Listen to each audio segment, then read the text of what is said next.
Welcome to the Circuit of Success. I'm your host, Brett Gilliland, and today I'm really excited. We've got a special guest with us today, Brandon Rennels. Brandon, how you doing?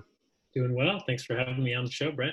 Absolutely. Happy to have you. So we talked a little bit before we started recording about this whole mindfulness and meditation, and so we're going to have a whole episode on it. If anybody in my personal life knows me, I'm very open and transparent about my passion around mindfulness and meditation and what it's done for me with some anxiousness in my life and different things. And so I'm excited to have you on here today. But if you could, we every show we talk about, Brandon, the stuff that's made you the man you are today. So before we really dive into that meditation, what's helped you become the person you are today?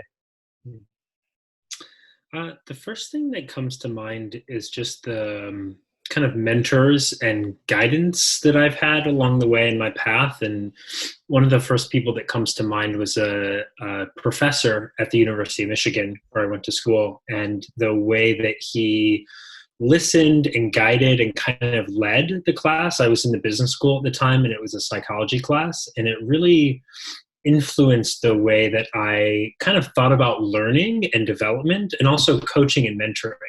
That was a big part of that growth journey for me. Yeah, awesome. So let's dive into this mindfulness stuff. And so when you hear the word, and I say the word mindfulness, how do you define that? Yeah, that's a great question. I think as anything gets more attention, there's different kind of images that we have or ways of thinking about it and reflecting. And kind of one entryway in that I think is really helpful is I work for a company where we teach mindfulness programs in a secular way to different kinds of audiences. And so we get people from all walks of life that attend the program. And the way that we talk about it there is an awareness of the body, the mind, and the environment. So being aware of what's happening in my body, being aware of what's happening in my mind, the thoughts, and being aware of the environment with an attitude of curiosity and kindness. So there's an awareness component, and there's also a kind of attitude component. And I'm going to back up. I should have said that earlier. So you are part of a Search Inside Yourself Leadership Institute. I know on your guys' website, it talks about that it was born at Google and kind of combined with some neuroscience and emotional intelligence. And I thought it was neat that your guys' focus, it says reduce stress, improve focus, raise peak performance, improve interpersonal relationships. So those are four big things, right? That I think anybody listening to this show really wants to get at. And so that's what we're going to talk about today. So thank you for making me back up there. That this was born at Google, and you guys started right with kind of working with the 80,000 employees there, and then this spun off into its own thing. Is that right? Yeah, so it began just from one kind of engineer's dream to make a difference within Google and kind of in the world. And the course became really popular at Google and kind of met the skeptical, high-performing, high-stress Google engineers. And that's an environment where if something isn't really practical and if something doesn't get results, it's not gonna go over well. Right. So it was a great testing ground to say, how do we make something like mindfulness that can be kind of seen in certain ways, or, oh, I have to go off to some special place to do it, or I have to have this fancy app or get whatever, and to find a way where it could reach people in their everyday high stress jobs that was effective. Then from there, then spun out to, well, what if we offered this beyond Google? And it was kind of an experiment that has since it started proved quite successful. Yeah. And so what was it like? I mean, trying to master something with 60 or 80,000 of your closest friends. I mean, that can't be easy to do, right? Yeah, well, it's something like, so the classes at Google when they started there were smaller within the organization. So you had somewhere between like 20 and 50 people in a program. But what they found, and what then Search Inside Yourself, which is kind of now a nonprofit that does work, not just at Google, but in all kinds of places, kind of found that there's a way also when you take a class with other people that there's a kind of connection that's built. So a lot of times there in the program, we talk about psychological safety. So what does a team look like where there's safety and people feel able to take risks and be vulnerable? That's not the kind of typical corporate environment that we might think about. of like, oh, we're kind of just pushing for results and always trying to get the next thing, but really creating an environment where people feel able to be themselves, then actually, and make mistakes or ask questions, actually allows for really high performance because there's more trust, there's more collaboration. And that's something that they saw early on and that we're continuing to see in the work we do. So you use the word vulnerability, and we talk about that a lot on the show, but talk to us about the importance of vulnerability, transparency, obviously in any relationship, right? Whether it's with my wife and I, if I'm more transparent, I'm more vulnerable, we're going to have a deeper connection, right? If I'm at work, more transparent, more vulnerable, especially as a leader, I think you build better culture, better camaraderie. Talk to us about the importance of that and what you're seeing around the business world, around the world, literally. Yeah. Yeah. It's another, I mean, I remember watching Brene Brown's Netflix special Yeah. on vulnerability, and she had a point in there where she said something like, she was talking with a group of like military personnel, military veterans, as I remember it. And she said something like, can anybody give me an example of real courage that does not include risk taking or emotional exposure? Hmm. And the group was silent. And it's like, Yeah, kind of like I was. right, exactly. It's like thinking about real courage. So everybody, we think of courage as something that we really value, but courage requires risk taking, and it requires being uncertain about what the conclusion might be. And it also requires you placing yourself in a situation where you might not get what you want. Hmm. Well, I think too, it also, when you were saying that, it made me think about, especially if she was at a military event, show me courage. It doesn't involve a weapon. Yeah. Right. I mean, that's a completely different deal. And for those guys, and I talked about this beforehand, is I don't just walk around to everybody and say, oh, meditation and mindfulness and sit in a room and, breathe. And, certain part of my buddies or whoever might think, what is wrong with Brett? Like, where's my golfing buddy, my fraternity brother from college? Like, who is this dude? Right. But talk to us about that and how that's changing, but then also how it needs to change because it is something that helps so many people. Yeah. So it's interesting. One of the phrasings that I heard you use was the idea of, well, just sit in a room and breathe. So that, even as a concept, that mindfulness needs to be something that is separate from your life, I think can create problems for people because they see it, well, not problems, but create distance, we'll say, because people see it as something that's like, oh, well, I'd have to go sit in a room and breathe. What we talk about in the SIYLI program and what I experience in my life is being mindful is not separate from our lives. So if we think about mindfulness in its simplest terms as awareness, so there's an awareness that we have, and if I'm in an argument with somebody or I disagree with somebody in what they're saying, but it's important that we kind of collaborate. Let's say we're working on the same team within an organization. When they say something and that I disagree with, the impulse might be for me to, I feel a little bit upset, and then I kind of want to like tell them that I'm right or give them my point. Yep. A lot of times that kind of reactive attitude isn't conducive to problem solving. It isn't conducive to collaboration. And so when people are in a business environment or in other things and they say, how is this valuable? I say, do you have conflicts on your team at work? Is there somebody that you disagree with where if you were in better communication, you think that you would be able to produce better results? Yeah, absolutely. So let's talk about the science behind meditation. And real quick, I'm glad you said that because I do think about, like, I have a couple spots in my house that if I'm going to meditate, that's where I'm going. Right. But so it has become its own little environment. And, but I think as you become more trained, I think you would agree with this, is I can be in a meeting, and if I'm feeling some anxiousness or nerves or my mind goes somewhere else, that you can start to really train yourself to meditate and breathe, and people don't even know you're doing it. Yeah. Right? Would you agree with that? Yes. So in the SIYLI program, we call it dedicated and integrated practices. So dedicated is like what you described, which is very, very helpful, is to create time each day where you are just practicing some form of mindfulness. And that could be the simplest form, as you said, is actually sitting in a room, having your eyes lowered or closed and following your breath. It's not because there's anything particularly special about that. It's just that it reduces the distractions. So yes, mindfulness is applicable to everything, but if we don't practice in simple conditions, it's harder to be what some teachers would call going live, like Yep. actually in your everyday life.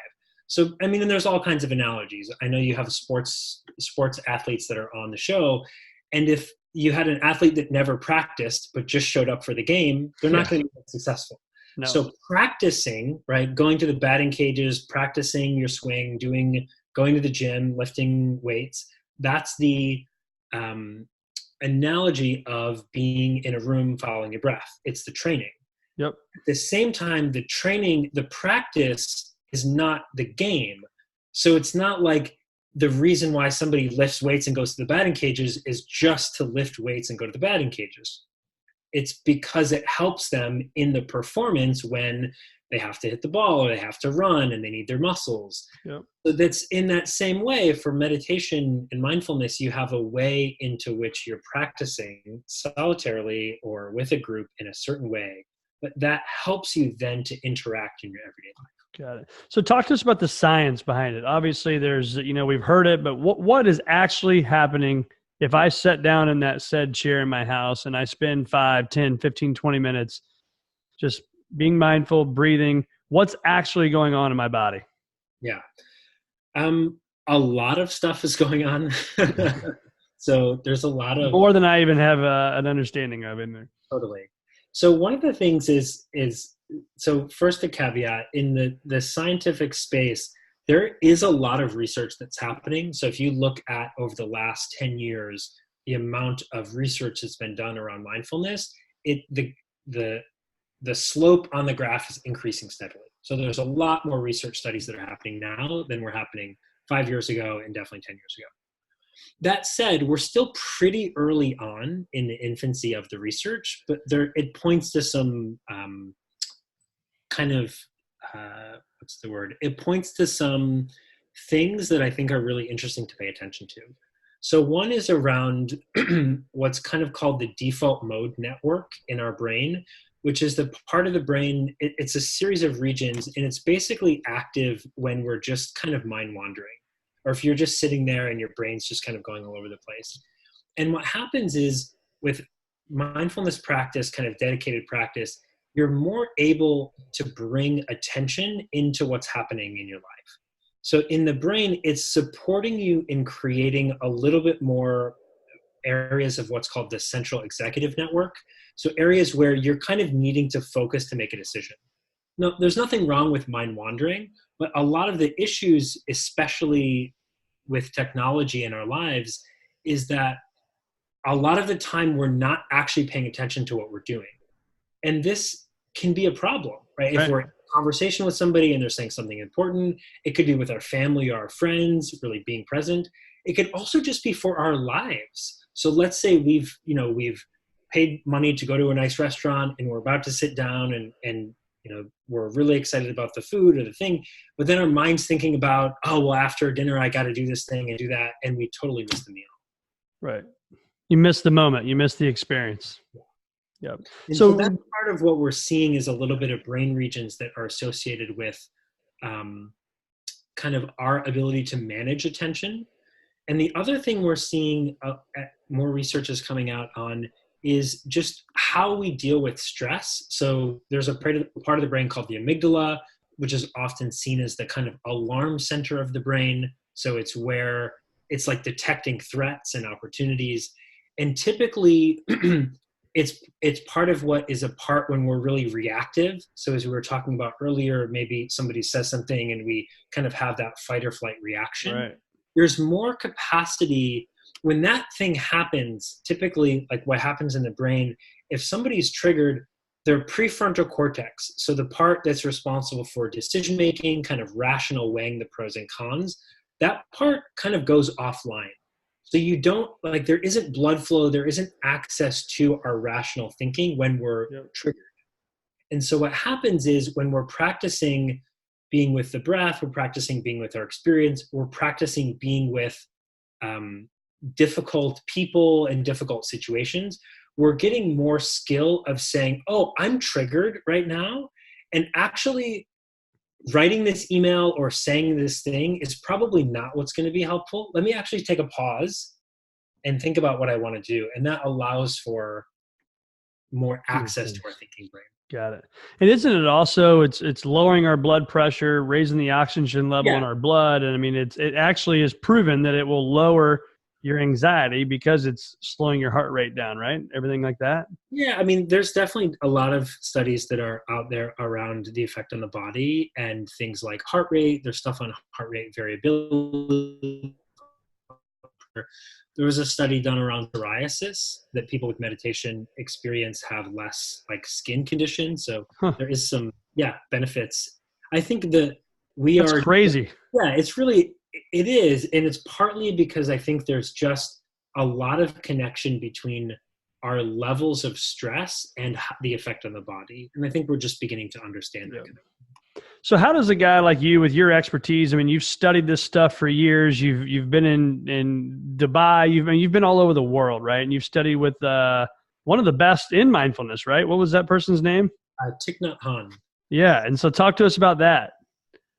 Yeah. So just, briefly, I had a corporate consulting background for a number of years and lived and worked in Dubai, in the Middle East, in Africa, in the US. And that was kind of your typical high pressure, high engagement job. And that I found a lot of connection within that and a lot of learning and growth. And also found that there was something kind of missing in this interpersonal dynamics that we're talking about, the psychological safety that I referenced earlier around like effectiveness. And I had taken this class in university with that professor that I mentioned. And one of the books we read was by this guy, Thich Nhat Hanh. And I went on a retreat, a week-long retreat with them. And what kind of spurred that was just a very simple thing. I remember reading something where he said that if we rush through washing the dishes to get to dessert, that same energy is going to rush us through dessert. So I talked about the food thing earlier, and it's kind of a simple, it might seem like a trite example, but it is, we can see it, we can watch it.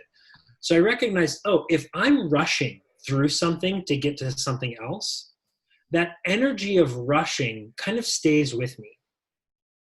And if you're rushing through a day or a week, fine. But I realized, I'm at risk here for actually rushing through my entire life. Yeah. I'm at risk through just always thinking about the next thing. And then as soon as the next thing arises, I'm with it for like a few seconds. And then I'm already thinking about what's next. Right. And I had experiences of enough of those to be like, okay, wait a minute. I don't want to live my life like that. Yeah. And I realized, these habits of rushing and of like getting to the next thing are really kind of really deep habit energies. And so spending time with Thich Nhat Hanh's community in that space, it was a lot of practice of just seeing that habit energy of rushing and just stopping, taking a breath, and doing that over and over and over again to get more ability to be present with my life. Yeah. Well, I think that answers the question is how do you stay in the moment to enjoy the journey, right? I wrote that down. And when I'm watching you, so those that are listening, he just kind of showed with his eyes closed and a breath on how he slows down and stays in the moment. Because for me, I have lived my whole life that way. And I think that's why this mindfulness thing has helped me so much, even in the last, I'd say even the last 3 months. I've barely missed a day in the last 3 months with meditating. And I have seen myself being more present and more in the moment, especially with 4 kids and how fast that goes by.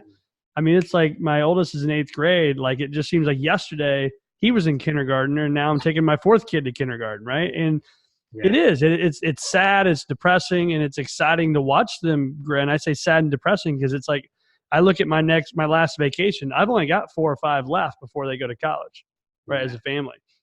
And I think being in that moment for so many people listening to this is slowing down and staying in the journey. So what advice would you have for those people, myself, all the listeners that are running and gunning every day, and we've got deadlines to hit and we've got things we want to do for our firms and kids events and coaching and all this stuff, right? Yeah. How do we slow down? And he just laughs because he knows, man, it's so true. He's like, Brett, I've helped thousands of people like you, right? No, you're reminding me, one of my favorite teachers, John Kabat-Zinn, his first book is called Full Catastrophe Living. And it's about, like, as you described, like, how do we navigate the full catastrophe of our lives and not kind of miss out on this opportunity, as you said, of kids, of family, of work, of our lives. And I think that's kind of, there's not like an answer to that. It's more of, if that's something that someone is curious about, of seeing like, wow, my life is really going by fast, find little moments to create space and then see what that's like. So maybe start with a few minutes a day of practicing. Maybe take a few moments where you transition, let's say, from work to home.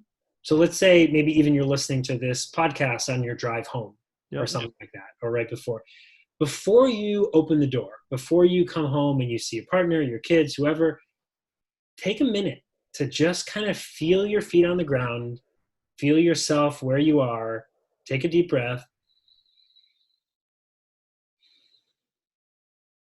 and then ask yourself the question, what's important right now?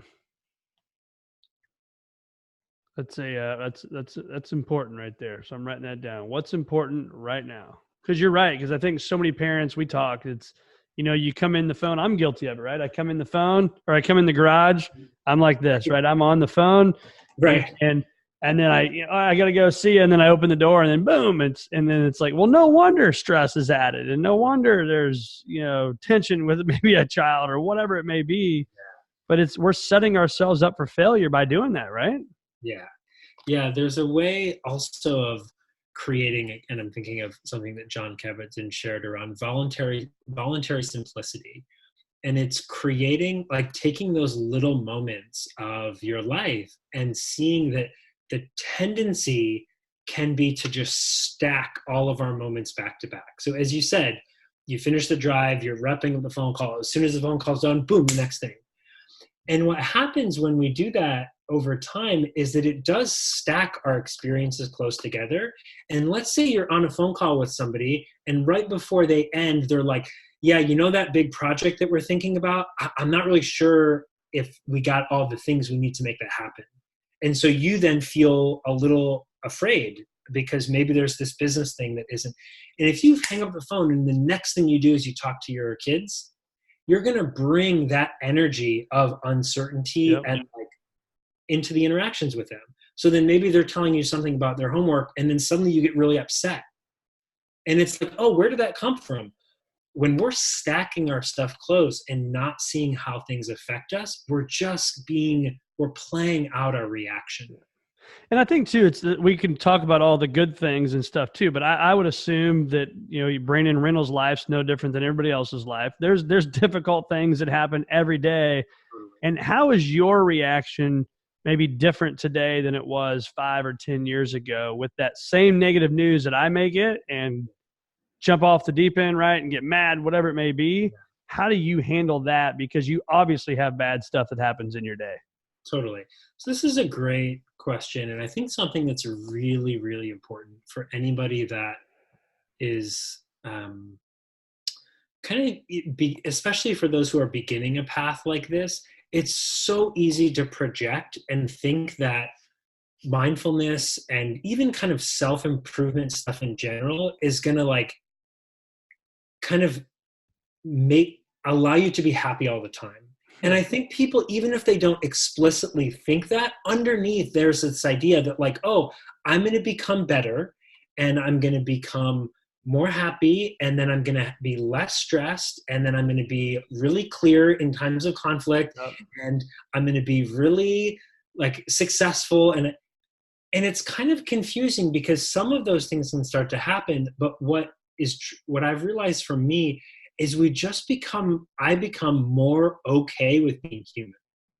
Right. That's a good point. More okay with, somebody said this thing and it really pissed me off.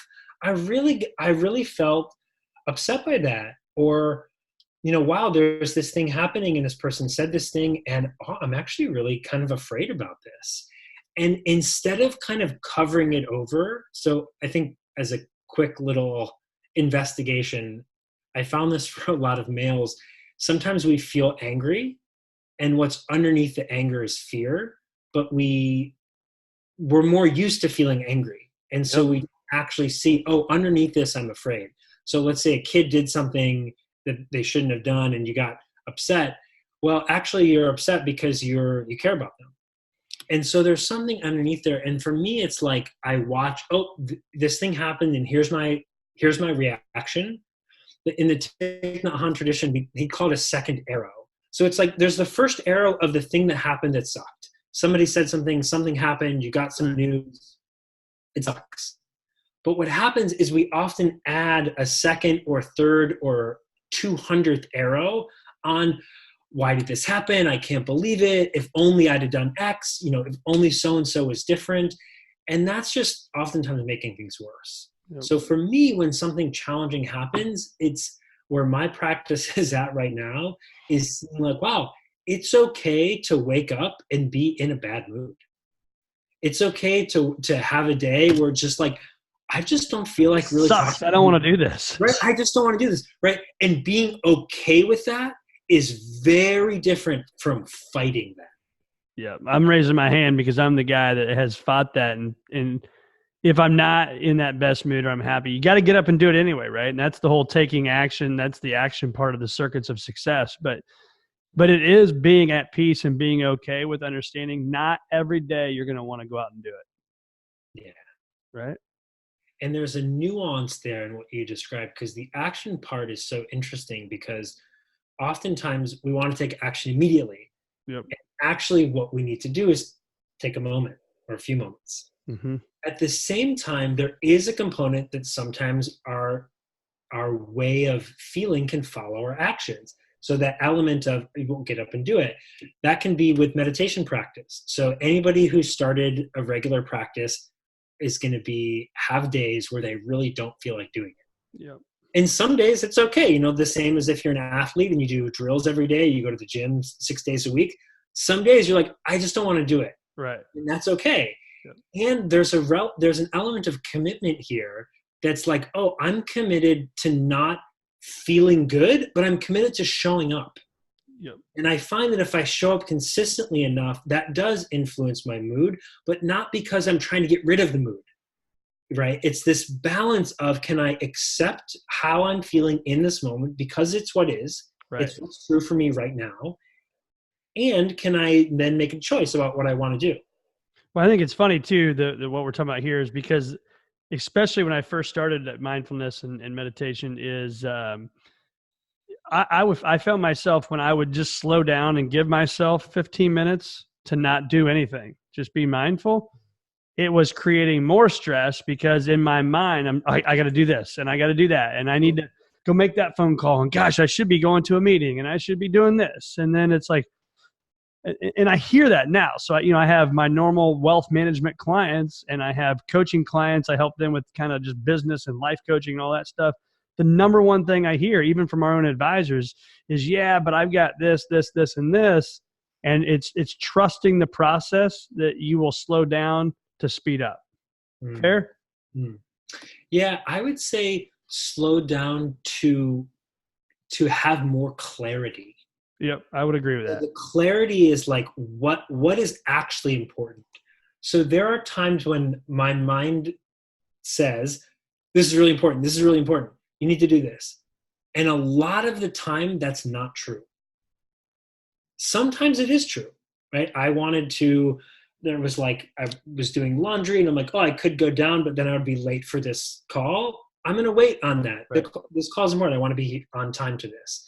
But there are things internally where we will hold ourselves to this really strict thing, where the reality is that actually our mind is often kind of pulled by another kind of person that I learn a lot from is David Allen. He's getting things done, and he has a beautiful way of integrating doing and being.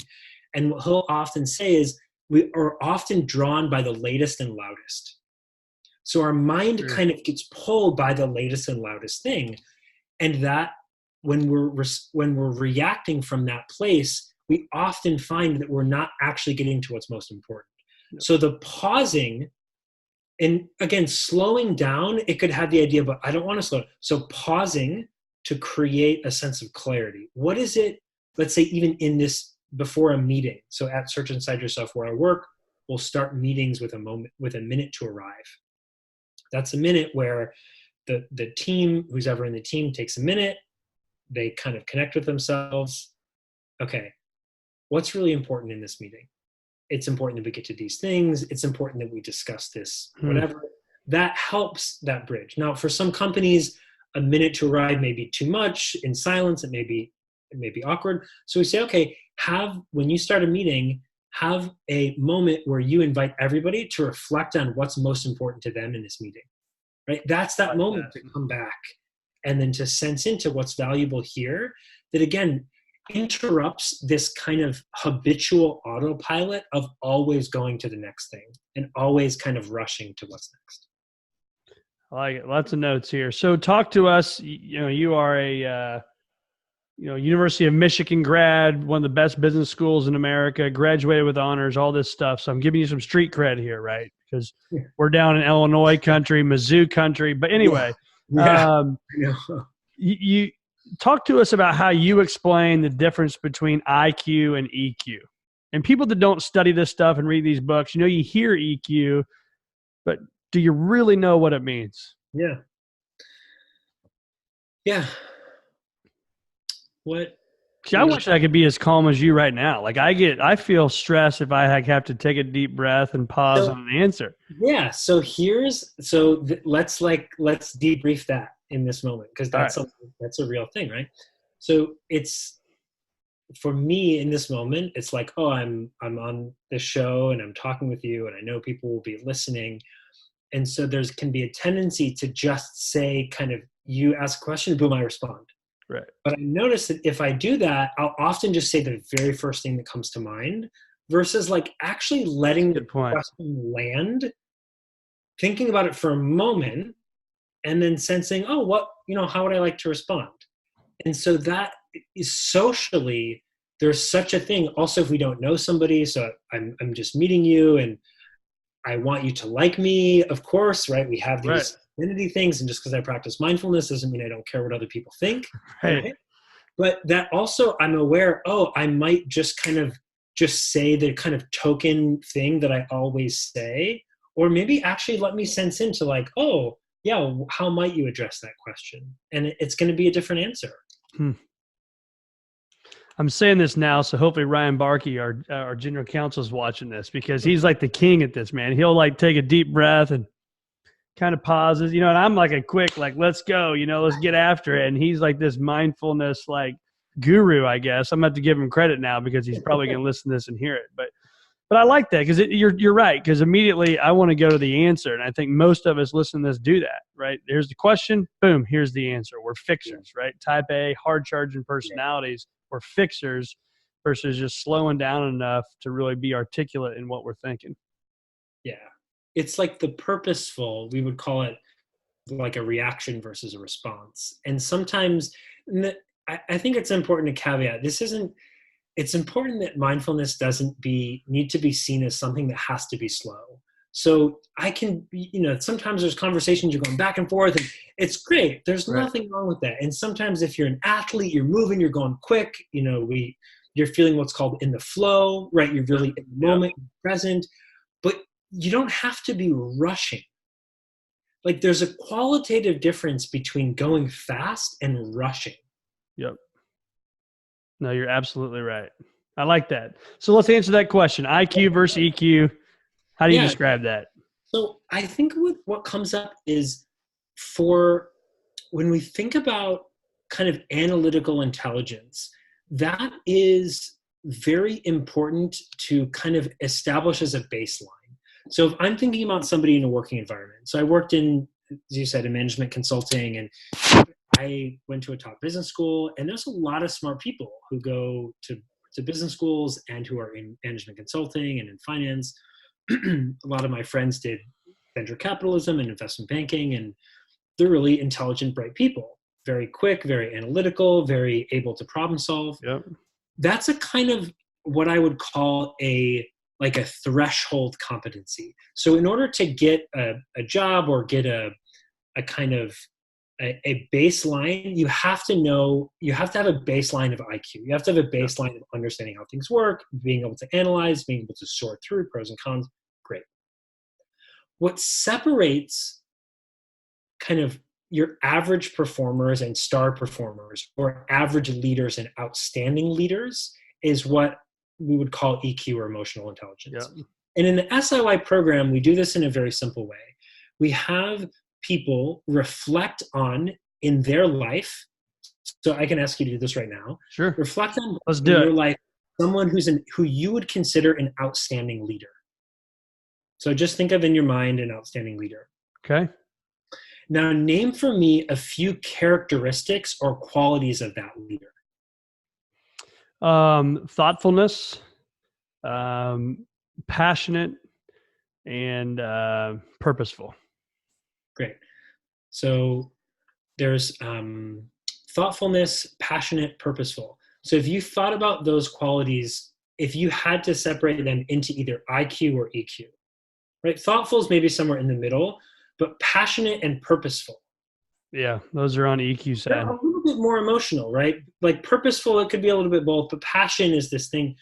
So we'll ask this question in the program, and people will give responses like you gave. People also say things like empathetic, or good listener, or good collaborator. Sometimes people will say humility, vulnerability. And these are not things that will show up on an IQ test. And so it's important, again, to frame. It's not saying that you just need to find somebody who's humble and passionate and they're going to be a great leader or a great performer. Yeah. But what separates, right, what makes someone outstanding is not because they just can solve problems really quickly. It's because you trust them, you can take refuge in them, you can be honest with them, you sense that they can hold the bigger picture. And so when we think about EQ, I would think about it more like, what are things that separate kind of good from great or average from outstanding? And oftentimes are these other qualities. Yeah, I agree. I mean, with even in our industry, wealth management and financial planning, the best financial advisors, of course, you got to have a certain level of IQ to understand the markets and what's going on and returns and math and all this stuff, right? But at the end of the day, it's also about emotional intelligence, because I just had a great client of ours just lost their wife, right, after so many years. And that has nothing to do with stock market returns, but it's all the emotional intelligence behind how they're going to be okay and how they're going to get through this and what we're going to do to be there to help them. And so, yeah, I mean, I couldn't agree more. I think it's certainly something that people can study, and there's great books on emotional intelligence. But let's also talk about, I spent a lot of time, I got a few more questions here for you, Brandon, but I use a thing, I like to call it strategic think time. So a lot of time throughout the week, I used to do it every Thursday from 1 to 2:30. It's me, my black journal, all technology off, a black journal and an ink pen, and it's just strategic think time, STT, strategic think time. Mm-hmm. And so many people that I've tried to help with are like, well, it's, this comes up or that comes up. But talk to us about how important it is to just have some quiet time with a notepad and a pen and no interference and just think. Mm. And maybe you don't think it's important, and that's okay too. But for me, from a business standpoint, I get my best thinking done about the vision and where we are going with that type of time. Yeah, there's a way in which, for me, the having space where we are eliminated from distractions is really, really important. Yep. So I spent a number of years in mindfulness practice centers in the Thich Nhat Hanh tradition. And they can seem like these, monastery is like, for a lot of people, is this faraway place, but it's really a place where you have less distractions. And so you can more actually prioritize and focus on the things that you care about without kind of doing all this stuff. So for me, having time where you are able to create space in kind of purposeful thinking, or the language you use, I think is great. In the David Allen Getting Things Done parlance, it would be like the weekly review. sometimes like that would be a form of you're not taking in more data. You're kind of reflecting on the data that you currently have and deciding Yeah. to do that. So that could be writing in a journal. It could be looking over your projects. It could be sometimes just kind of, there's a project at work or something I'm thinking about, and I might take a few minutes and just say, okay, let me feel my feet on the ground. Let me feel myself in the chair. Let me take a breath. And then let me think, let me just notice what arises when I think about this complicated situation.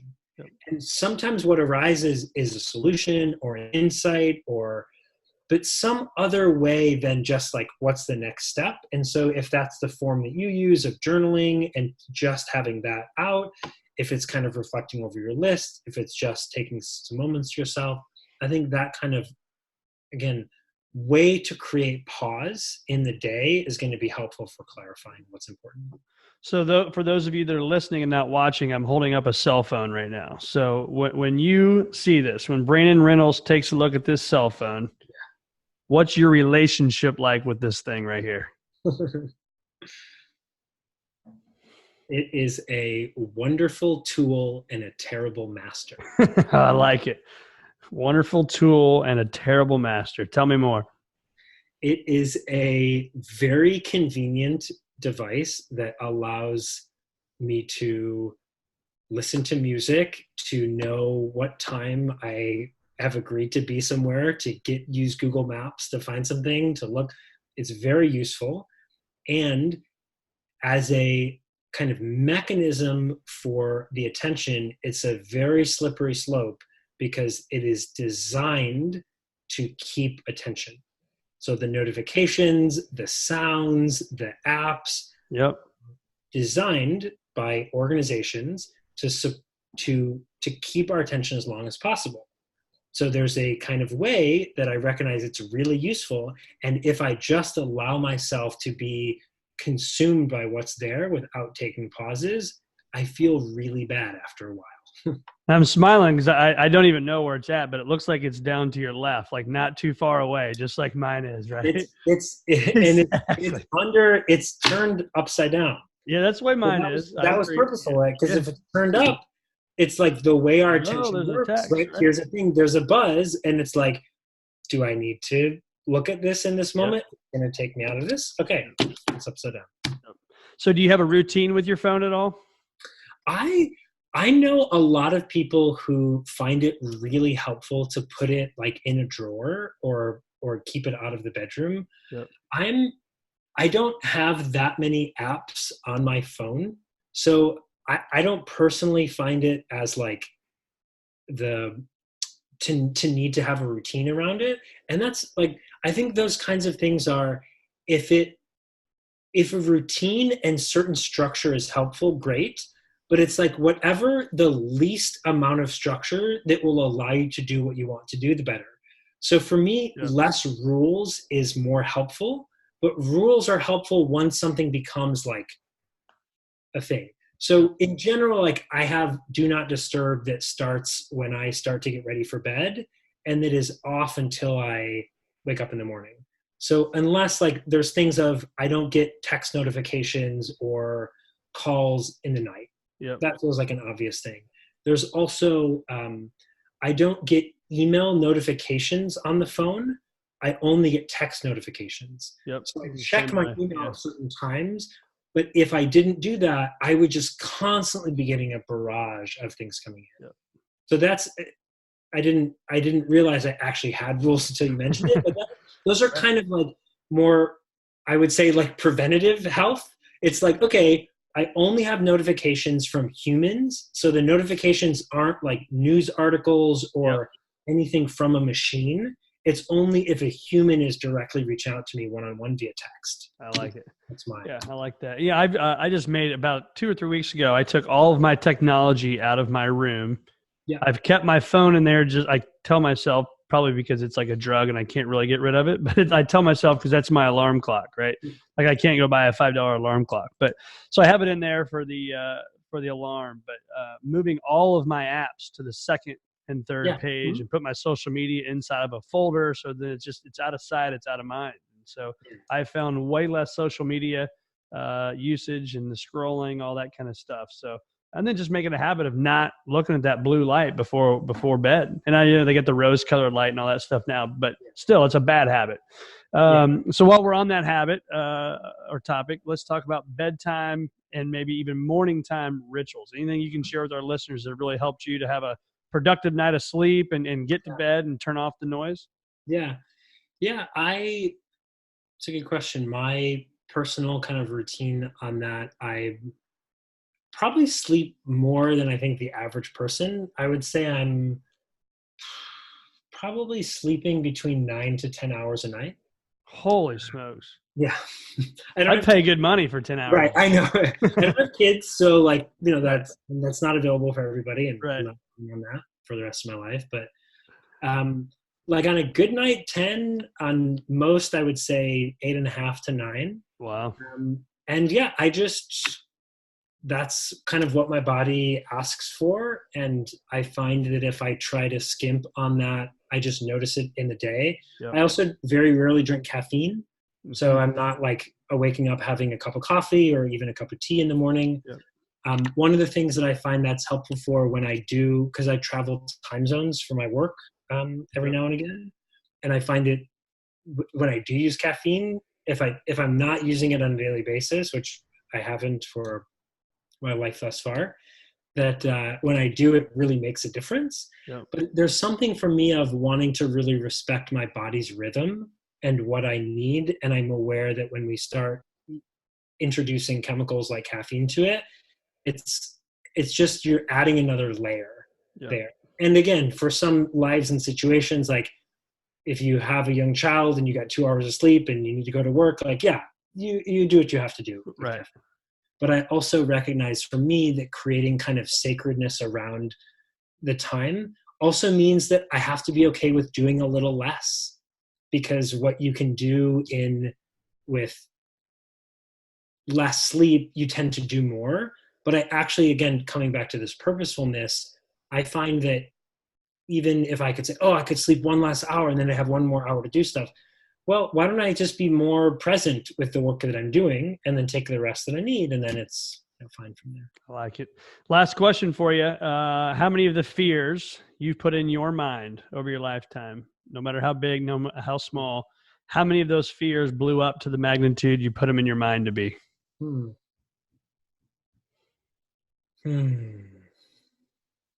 Yeah, I'll take a second with that question.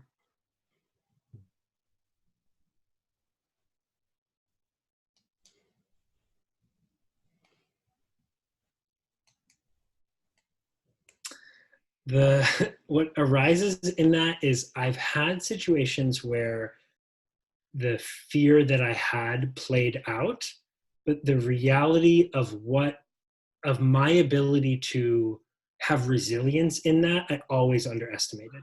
Yep. So the capacity, I talk about this sometimes, as the fear of my future non-resilience. Like a lot of the fear is, if this happens, like the belief is I couldn't handle it. Right. I've never found a thing thus far that I haven't been able to handle. Yeah, I think that's a great answer. And I've had a few people say it that way. And I think that's probably some of the best ways I've heard it explained, is because the outcome, right? People still pass away. People still get cancer. People still get whatever. Yes. So that fear is real, but how we respond to that outcome is better than what we put in our mind to be, right? But even for me, like I'll wake up and be like, what if every client leaves the firm tomorrow? Well, like that fear has never become a reality in 19 years. So why is it going to become a reality tomorrow, right? Totally. But you put these silly things in your brain. Yeah. And I would take it that step further so saying yes, very unlikely every client leaves you tomorrow. Right. Right. But it's helpful sometimes to then say, well, what would that mean about me if that happened? Because the fear isn't just like, everyone would leave. The fear there might be financial fear there, right? Well, then how would I provide for my family or X? But oftentimes it's identity fears of, well, what would that say about me? Well, if all my clients left me, then that must mean I'm not providing them value. Right? So that's a fear. Yeah. What's often underneath that is like, well, then maybe I'm not valuable. because that's the root. The real fear is that identity piece. It's not so much you're right. the client thing. It's like, well, what does that mean? Does that mean that I'm not worthy? In the SIY program, we talk about difficult conversations, and the third layer sometimes shows up of, am I worthy of love or respect? And sometimes people hear that in the business context and they're like, worthy of love, what does that have to do with? But if everyone that paid you money suddenly was like, Brett, I'm not going to pay you money anymore. I'm not interested in this. It would hit some part of you. Oh, yeah. Well, shit, like maybe that means like I'm not actually like worthy here. Right. That's the real fear. And that's just good to see, because the winds of fortune are going to come and go. It's very unlikely all your clients are going to leave you, but it's good to know what is the real fear, because then we have a little bit more space. Well, this has been awesome, man. And where can our listeners find more of Brandon Rennels? Where are you at? Where can we find you? So I am a teacher for Search Inside Yourself. So if you're interested in attending, especially if you have a business background and you're interested in learning more about mindfulness, we have a 2-day program. We host public programs and in-person programs all over the world. And for those of you in the Midwest listening to this, there's one in May of 2020 in Chicago, Illinois. Yep. I just looked at that this morning. I think I'm going to have to meet you there face to face. I'm going to try to come to that. Yeah, I'm going. So I teach, we have a number of teachers. So I just teach. You're that one. Programs, but I'm teaching the one in March at the University of Michigan. So it's in Michigan. I might be in the one in Chicago. You are. Your picture's on the website at least. Yeah, because I'm like, hey, what are the odds of this? Well, dang, then I guess Yeah. Yeah, so it's likely I'll be at that one. I'll definitely be at the one in March. So yeah, those are 2 in the Midwest. And then, if there's something that speaks from my background about Thich Nhat Hanh or community or mindfulness related things in general, people can also find me on LinkedIn if they want to add me or send me a message. Awesome. Well, I think that is how we connected, was through LinkedIn. It's amazing how people like yourself and just really all these people that have been on now, 137 people on this show, how people we're so connected in this world, and there are so many people of all the bad stuff you see on TV and in newspapers and all that stuff, but all the good that's going on, and how a guy like me from St. Louis, Missouri can reach out to a guy like you in San Fran. We have no connection. And it's like, why would a guy that this big organization like started in Google would want to come on this show? And here we are. We've had an awesome 1-hour conversation, and it's just phenomenal. So I appreciate you being here. It's been very, very impactful for me and full of a lot of wisdom, and I know our listeners will get a lot out of it. So thanks a lot. Great. Yeah. Thanks so much, Brett. Appreciate you reaching out. And I encourage everyone who's listening to, after this ends, take a pause between whatever you do next. If it's walking into work or doing something, whatever's happening for you next, I encourage the listeners also to take that moment to settle and then to continue on with their day. Well, thanks for being with us. All right. Thanks, Brett.